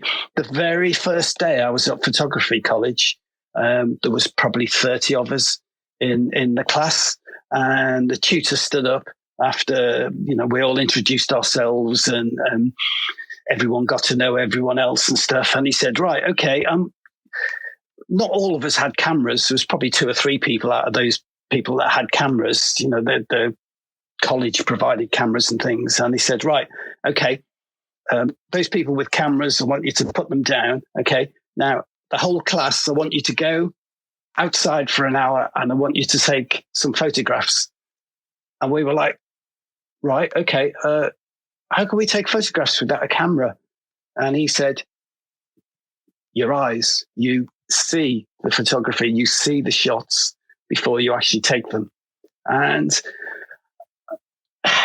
that was always something that sort of stuck in my mind, and it still does to these days, is that, how many times do you see people walking around with a camera and looking through it and not really, they're not really sure what they want to photograph? And they're sort of walking around, and they're trying to make, right, I don't know whether it's sort of second nature to me, but a lot of the time I will see the shot before I actually even pick up anything. That could be my iPhone, or that could be, my Canon. I can see it, and I can see what I want to do, and I can almost visualize what it is. It doesn't always work like that, because, we're not in a guaranteed creative, sometimes you can get up feeling incredible and go in, and it doesn't quite happen. It's not a disaster, but it doesn't. Sometimes you go in, you think, oh, okay, right. And every time you press the button, it's like, wow, this is it. Wow, these are really working. Wow, what is that magic ingredient? I don't know. If I knew that, would probably, I'd probably be a rich man, but there's no guarantee. Well, if I could bottle it, I could sell it, and I'd probably I'd probably be Elon Musk or whatever, and I'd belong, it's just, there's no, what you do is, what is in your creativity. And yeah, I can understand being, I don't know, being a photography geek, if you like, and having the best camera, putting that image into the best computer, doing that, collecting, the whole range of cameras. It's not, I'm not really that bothered about what I shoot on, as long as I get the end result. Sometimes, as I say, I've done great. I've gone, okay, we'll just let's do a couple of frames on the iPhone, just so, I see how that looks. Because sometimes when I'm looking at it with my own eyes, say makeup, for example, and makeup and hair, and I go, yeah, that's brilliant. I'll do a quick click with my iPhone, and then I'll look at it on the iPhone, and it's like, because it's actually separated from, what I'm looking at, I can see it in a different light, and I think, oh yeah, that really looks good. Or actually, maybe if we just change the angle on that and flip it over, and then I'll do maybe 10, 12 shots, and right, okay, yeah. And I'll show the model, and I go, right, okay, yeah, let's shoot now. And we'll start to shoot with my Canon, and so that everyone understands what we're trying to get. Certainly another thing that from what I get from models and various other people, a lot of photographers are very frightened to show their image while they're actually doing it, or just after they've done it. Okay, yeah, well, I'll process those tomorrow, and I'll send them to you the day after. And to me, the more people, that's why if I can't shoot directly to the computer, the memory card will be loaded up within seconds of finishing, and everyone gathers around the computer and we all look at it, and someone will go, well, actually, if we flip the hair over, and the model goes, well, actually, if I change my pose a little bit like that, and, I think I look better from this angle, and everyone sees them, and we go, yep, okay, well, let's do that again then. And then we do another 3 or 5 minutes of like, brilliant. Yeah, that really works now. And, I've shot with models that have done shoots 6 months and 9 months ago, and they've still not seen the images, because I don't know whether it's an insecurity. Some people think, well, actually, if everyone doesn't like it, I'm going to feel a bit of an idiot. So well, it's, you've got to get your own standards and what you're comfortable with and how you create.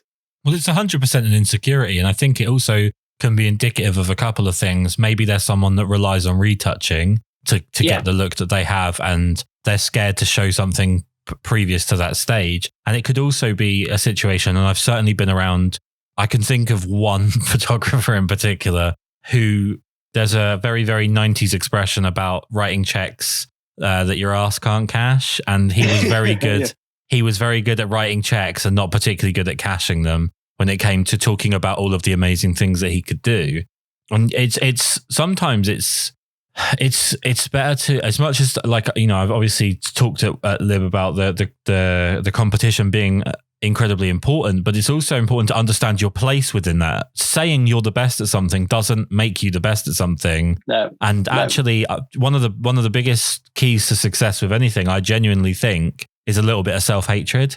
Because if you aren't happy with what you're doing, and you have that want to get better at it, you're going to fight. You're going to keep trying to push up that escalator. And a lot of people get more consumed with being seen as successful or seen as good at something, as opposed to actually hitting those markers themselves. You just talked about something, and I promised at the beginning I would talk about it. So you went in that direction. You said about people not seeing photos that have been taken of them. And before we started, you mentioned about NDAs. Now, I've only ever signed 2 in my life. They were both for weddings for people that I couldn't say who they are.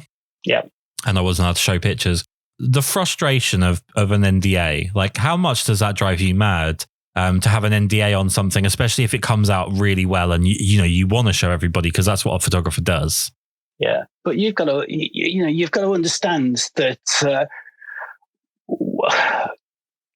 we are providing a service, right? The photographer is a service, the model is a service, the makeup artists, we're all providing that service. Now, if I shoot for a major brand, it might be that for a lot of swimwear that I shoot, that started in its design 18 months ago.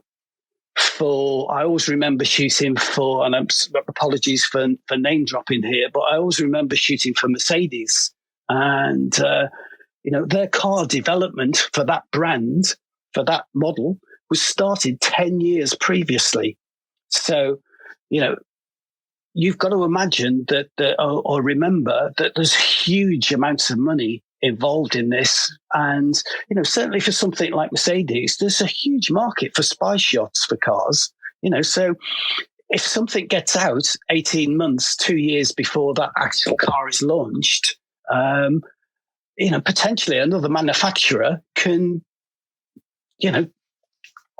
produce that look before they do. And the same with brands. You've got to respect that they've spent a huge amount of money and time and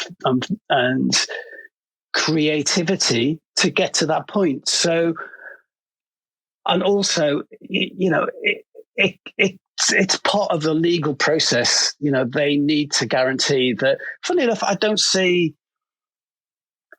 I've just thought about this while I've just been talking to you. I don't see the makeup artists and the hairdressers and things being asked to sign. It's normally the model and the photographer. So that's only just occurred to me. And I mean, I have to sign one. Probably the last one I signed was probably just after second lockdown. So, October, I had to sign one. So, Yeah, but I understand it. It's not. There's images I've got at the moment that I shot a year ago, and I would absolutely kill to use those images to promote myself. Because it was such a great shoot. And I've asked the client. The client said, "Look, they haven't been used yet. We haven't launched it yet. Just can you imagine? I mean, and that's one of the things about social media. Is that on some shoots." Clients go, right, no phones. Yeah, everyone has to turn their phone off, because someone could innocently, I'm sure people don't do it deliberately, but innocently take a selfie of themselves, or the makeup artist take, a shot of the model, and it shows half the top, or, shows the bra or something like that. That still isn't being launched till this time next year. And they post it. And, that client, it can ruin things. It completely wrecks things. Well, it's outside of the fashion industry as well, because it's something I've seen a few times at weddings where honest to God, people are obsessed with taking pictures of themselves in the mornings, and then they'll post it to social media, and in the background is the bride's dress. And all of a sudden I'm in the room with 6 people that are having a screaming row with each other. Because, they're not aware of accidentally doing that. So it's something that even outside of like an NDA situation can be a real problem. It's never, I imagine that 99% of the time, they're not concerned with the spies. They're just concerned with the innocuous stupidity, I guess. Yeah. And also what you've got to remember as well is people's jobs that are on the line. If the designer, if it was proved that it was that shoot, that actual item, was blown to the general public, or, not necessarily the general public, the other people within their industry, that everyone's trying to be individual and trying to, the next season's color might be red, and, everyone's doing it 18 months ago. All of a sudden, that gets out that this brand are going to, their next range is going to be red. It's going to be purple. It's going to be 70s inspired. It's going to have shoulder pads. It's going to have, whatever. If that goes out, I've seen people be sacked, and be dismissed because stuff has happened, and it's that, it is people's livelihoods, and you have to protect that.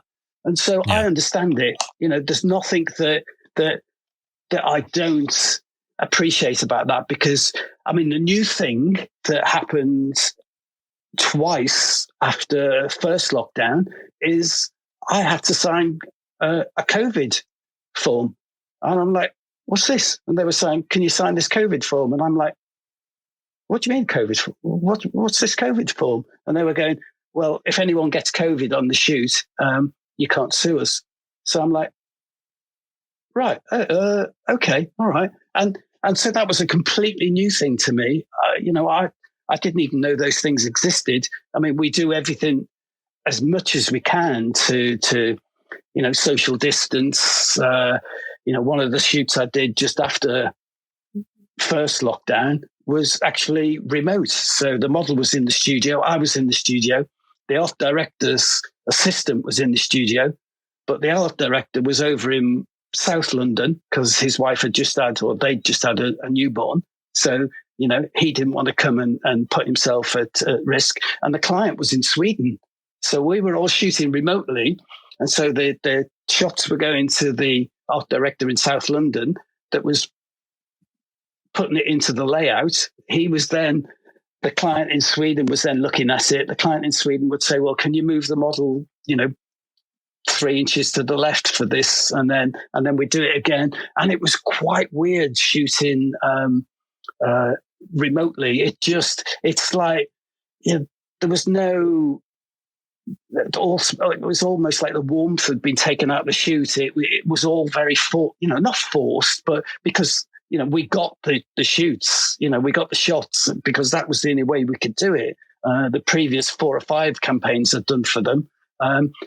Everyone flew over, everyone came in, we were all in the studio, but that was the only way that we could do it. So, we were grateful for being able to shoot like that. I mean, I've got Paris-based clients I haven't shot for a year now because they haven't been able to travel. They didn't want to go into a hotel and have to shack up there for 7 days or 10 days or whatever it is. The American clients they can't fly, so a lot of people's livelihood and a lot of people's income has been massively, we don't get, it's very difficult as a freelancer. I don't think the government have helped. Yeah, cares. I mean, I particularly, I don't know what it is, but makeup artists, a lot of them, their last job is what they live off, until their next job, and it's like, and I know makeup artists that have worked a little bit this year, but the last year, and we're coming into a year now, it's more or less the first, I know we went into first lockdown in probably March, but we're not far off that now. So, there's a lot of people that are in real financial hardship at the moment, and they haven't got an option to be furloughed. There's clients I've got that were furloughed a year ago and they've been paid. They've I'm sure it's not easy for them. I think is the hardest part about this, genuinely, on that note, as someone, I've made a point to not make any, or try not to make any part of the podcast about myself at all, as much as I can avoid it. Yeah. But the truth is, my business got absolutely destroyed as of about March when I was actually at a wedding when the announcement came out. I had to help a videographer who was having a mental breakdown because she had basically just packed in her job, just thrown all her money into gear to do it as a job, and then immediately got told that she's not going to be earning money. Yeah. I've lost all my savings. I normally shoot between 50 and 70 weddings a year because I absolutely love the job so much.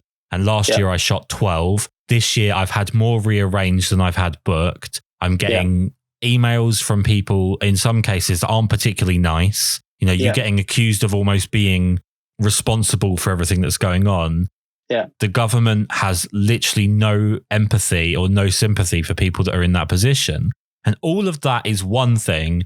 But the one thing that really, really pisses me off at the moment is the sentiment that you're selfish for talking about it.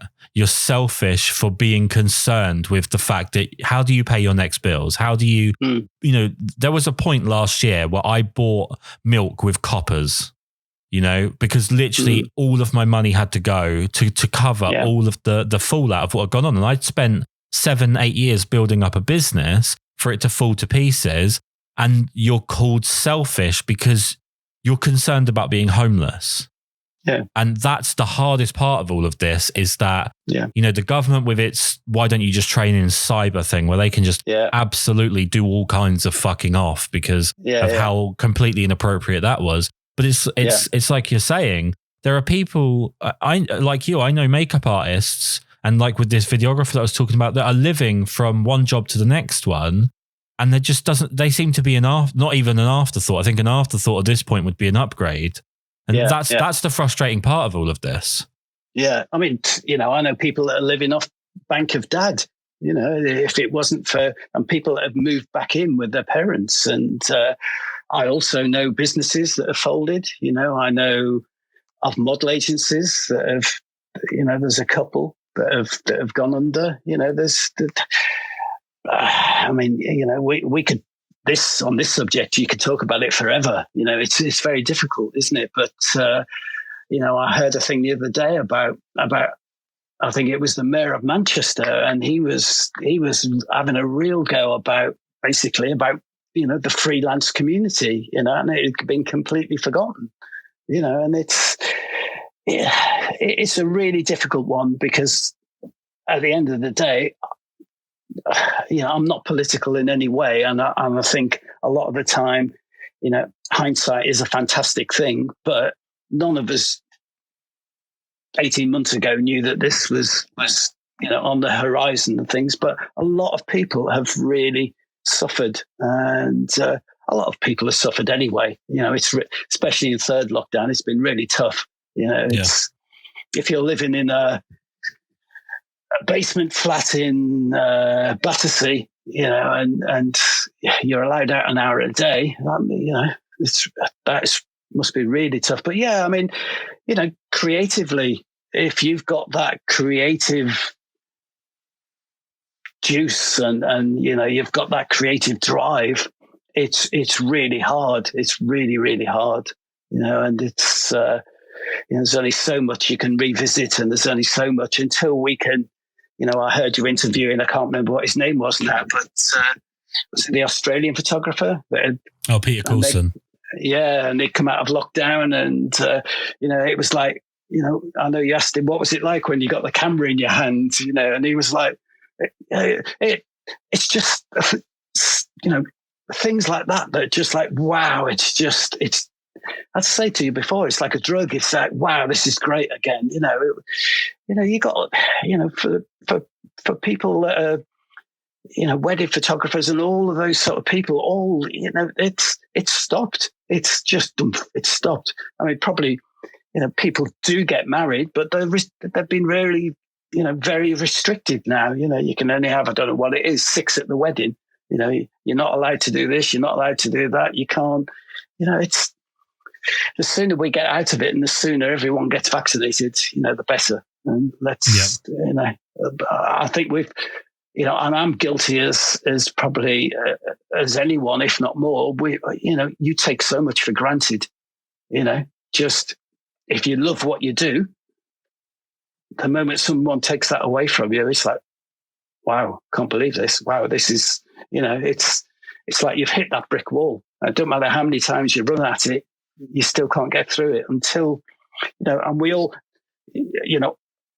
probably a lot of people out there know someone that's had COVID, and people that have lost people to COVID, but it isn't a joke. It's a deadly serious thing, but, and we need to get through it as soon as possible and get back to normality, and let's get all of these things going again, and let's get earning. Yeah, I think hopefully there's just going to be a very big artistic release at the end of this, where everyone's so excited to get back out and do what they do. Let's end on a high. You've given up an inordinate amount of time, so I really do appreciate that. No, it's a real pleasure. Last question, or my last subject I just want to cover with you is something I've become more and more fascinated with. The first so this is episode 144. The first, I'd say 80, 90 episodes, I had this outside of the podcast, I had this obsession with the psychology of social media. I now have kind of moved past that because I've come to the conclusion that it's more of a psychopathy than anything else. Yeah. I'm now a little bit obsessed with cultural hubs. Yeah. Having spoken to quite a lot of people in LA, quite a lot of people in New York, and obviously with England, it's interesting because when you talk to people outside of England, especially I spend a lot of time in America, they're only really aware of London. They almost think that's the country. Yeah. And sometimes I feel like maybe the government thinks that as well. Like, we're in an internet age.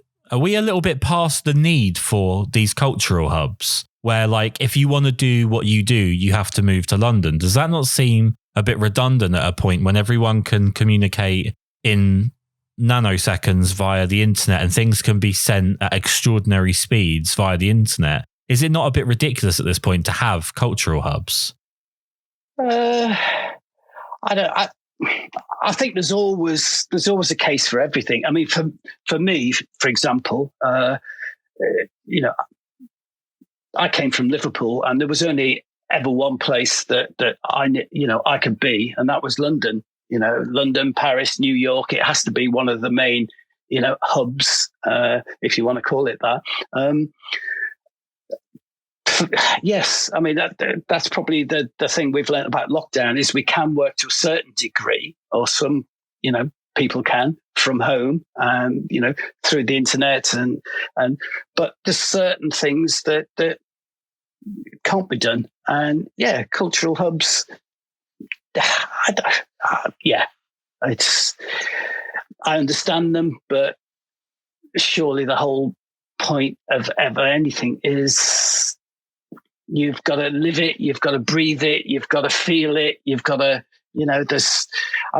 I spent some time in America, and I've been to states in America. I did a shoot in Boston, And I thought, wow, I'm going to stay on and I'm going to travel down to New England. And there were people in New England that had never even been out the state. They hadn't been out of New England. And when I asked why, they were like, we've got everything here. I think, I'm not imagining this, I think they even had a drive-through funeral parlor. I know they had a drive-through bank.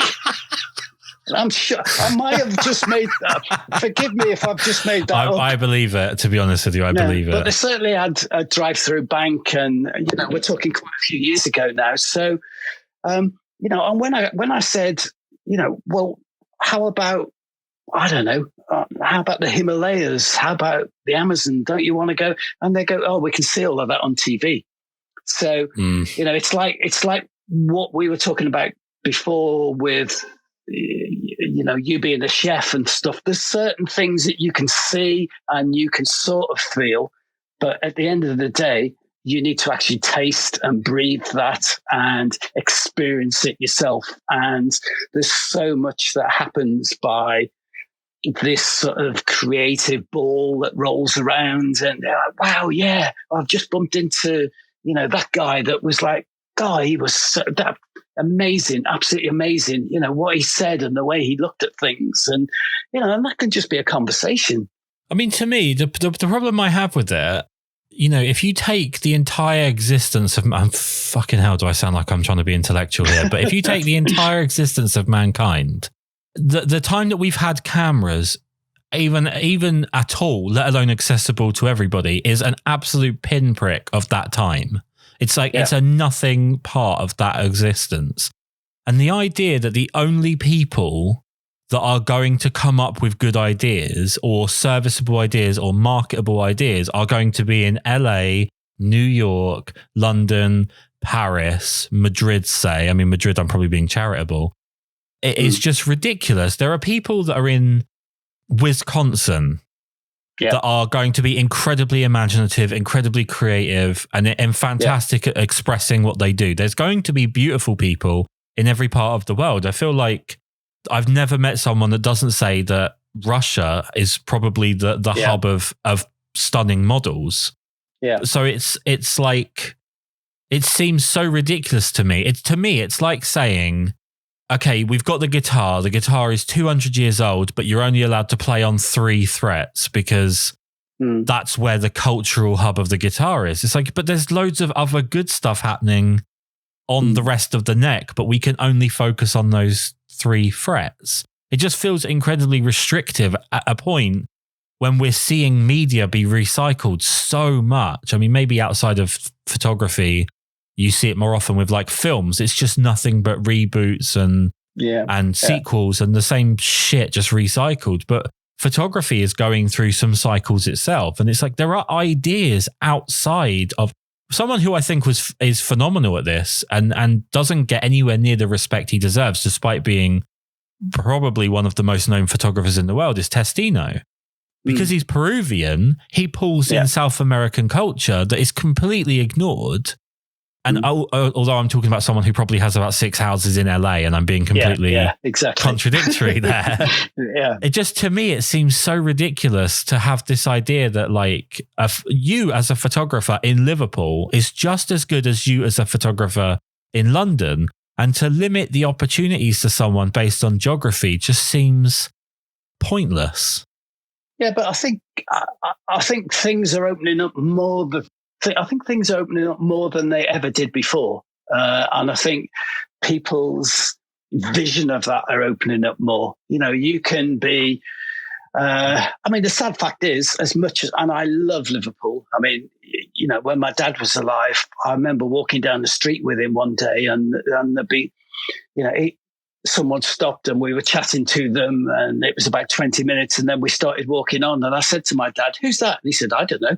And I was like, "Oh, right. Okay. All right. You do that in London. You look at someone when you're on the tube in London, let alone speak to them. And you're like, you're a weirdo. It's like, whoa, right. Okay. So, but unfortunately there are, things will always come to hubs, if you like, that people will always be attracted to major cities. People will always be. It's just the way we are. But that's not to say, there's incredibly creative people out there in the middle of Highlands, in the middle of Cumbria, and yes, you can get stuff out there on the internet. You can get stuff out there on YouTube. You can have huge following, without actually leaving your sofa. So you don't have to be in the middle of there, but there's certain occupations and there's certain things that have to be done like that. But yeah, I mean, that's one of the advantages we've got now is that you can be incredibly creative, and you could be in the middle of the Shetlands or something like that. But the trouble with what I do is that if I have to pull a team in, if I say to the team, right, okay, I'm in Shetland, right, everyone fly up, and they're going to go, oh, right, okay, yeah, but I can't take 3 days off to fly up there and 3 days to fly back just to do that one day. Everyone has to be, we have to turn up at the studio at 8:45 in the morning. It has to be, and then I can pull a team together for a day or half a day or a month. And then the moment the job's finished, the whole team disappear again, and they go on to other things. I go on to another thing, so that's something that we, culturally, I shot in Cape Town years ago. They're probably going to age me now, but I shot in Cape Town when Mandela was still in prison on Robben Island. I was one of the first. I was one of the first English photographers to shoot there, and the South African Tourist Board were trying to get tourism over to South Africa. And I remember when the weekend that Mandela was being released, literally everyone white leaving Cape Town because they thought they were going to be, mobbed or lynched or whatever. But part of the reason that I went there was I said to the tourist board, right, okay, well, if I'm going to come over, I want to make sure that part of the team are South Africans, right? I want to shoot, again, even looking back now, there was on some of the beaches, if not all the beaches, whites only, no blacks, and I know that's all political and it's completely changed there now for that side of things. Racism is obviously an ongoing situation, as we know, every day here, but that's all part of using the culture. I don't suppose it's any different to going on holiday to Jamaica and never traveling outside of the hotel. You sit on the beach, you have your cocktails, you go in overnight, you have your meal, you go back on the beach the next day, you have another cocktail, then you get back on the plane, you go home. You've seen nothing of the country, you've seen nothing of the people. Surely that's what we hopefully try and do is get as many different cultural people involved as possible when we got the opportunity to. So there's an incredible. I was shooting in a. Would you believe that we went all the way over to Cape Town and we were shooting front covers in a studio there. So it was a huge studio. Yeah. But people go, what? And you go, well, the reason is in January, February, March, it's probably one of the biggest model scenes in the world. There are more models in Cape Town than anywhere else. So actually the client was like, we can get totally different models than we can get in London. We've seen this model 5 times already this year. We don't want to shoot with her. We want a Russian girl, we want someone from Barcelona. We want someone from LA, and all these sort of girls come in. So but there was a little lad there who basically was brushing the floor of the studio. That was his job, just to tidy things up. And, I said to my assistant, Obviously I'd worked with the manager of the studio at first, and I said, is it okay if we get him involved? Can he help, set up, sort of lighting? And at that time I was shooting film. So again, this probably dates me. I said to my assistant, obviously, and I was shooting Hasselblad, so we'd have 4 or 5 backs loaded up with film. So I said to my assistant, get him to, load and just keep an eye on him, make sure, because obviously, anything goes wrong, it's me that gets it. But, and that guy was so he'd never been given an opportunity like this in his life. You showed him something once and he straight onto it. He was, I don't know what his African name was, but we called him Joseph. And he was amazing. And every time I went back to Cape Town to shoot, I would always insist that he was part of the crew, even though sometimes we weren't even shooting in that studio. And in fact, probably I said to him, what do you want to be? Because he was probably 16, 17. And he said, I want to be a photographer like you. But he was the oldest of the family. His brothers and sisters, he had no mum and dad. I think his mum had died of AIDS and his dad had basically just disappeared then and left them. And he was looking after the family in a township. And that guy was just massively, massively, massively creative. A couple of years later, I tried to get him into photography college there. And, the South African government, I'm not political, but they were like, he can't go. He hasn't got any qualifications. Well, of course he hasn't got any qualifications because he hasn't been given the opportunity, Yeah. Catch 22. I'll pay for it. Yeah, I'll pay for him to go to college. This guy is absolutely incredible. And he's so keen and so, it never happened. So yeah, culturally, you need to mix it up as much as you can. It's part of our life. But yeah, you can be creative. I always think that sometimes we're like sponges and we can soak things up and keep soaking all these visuals and all these ideas up and get them out.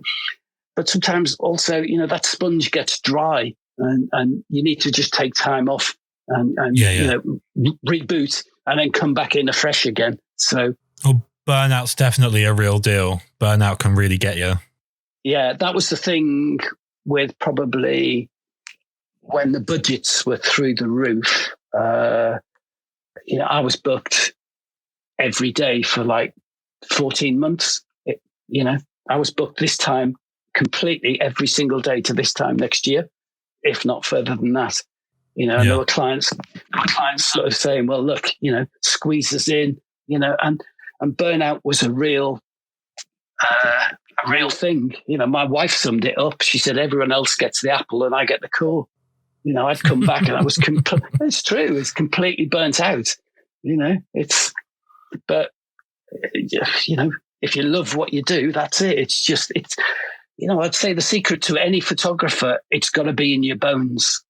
You've got to, it's got to be there. You've got to want to do it. It's got to be not to the detriment of everything, but it's certainly got to be, what you live and breathe for. Well, I certainly think if you took away social media, if you took away any way for people to be recognized as a photographer, how many people would still do it?